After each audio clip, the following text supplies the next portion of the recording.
ঠাকুরগাঁওয়ে আয়োজিত ইত্যাদি অনুষ্ঠান ঘিরে ভাঙচুর ও মারামারির ঘটনা ঘটেছে। 9 জানুয়ারি বৃহস্পতিবার সন্ধ্যার পরে ঠাকুরগাঁওয়ের রানী সংকৈলের রাজবাড়িতে ইত্যাদির অনুষ্ঠান ঘিরে এ ঘটনা ঘটে। এ ঘটনার ভিডিও এখন সামাজিক মাধ্যমে ভাইরাল।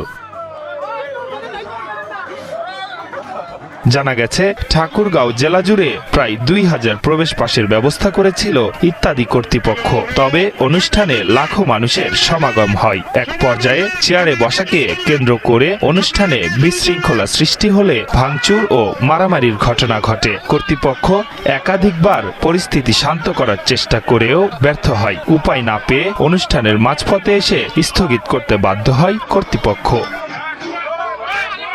এ ঘটনার ভিডিও নিয়ে সারা দেশে তোলপাড় চলছে। স্থানীয়রা বলছেন, প্রভাবশালী রাজনৈতিক দলের ছাত্র সংগঠনের নেতারা বসার জায়গায় ঢুকতে না পেরে তাদের সমর্থকরা এই ঘটনা ঘটায়। তবে মাঝরাতে অনুষ্ঠানের বাকি অংশের চিত্রধারণ সম্পন্ন হয়েছে।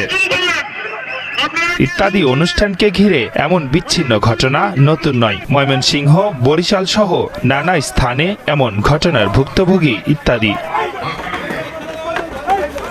ইত্যাদি অনুষ্ঠানটি বিটিভিতে 1989 সাল থেকে প্রচারিত হয়ে আসছে। এর উপস্থাপক হানিফ সংকেত। তিনি নিজের প্রজ্ঞা ও মেধায় সব সরকারের আমলে বিটিভিতে ইত্যাদি অনুষ্ঠানটি প্রচার করে আসছেন, যেটা বাংলাদেশের গণমাধ্যমের ইতিহাসে বিরল ঘটনা। এই ম্যাগাজিন অনুষ্ঠানে দেশে বিদেশের নানা তথ্যচিত্র দেখানো হয়। মানবিক সত্য ঘটনার সংবাদ থাকে।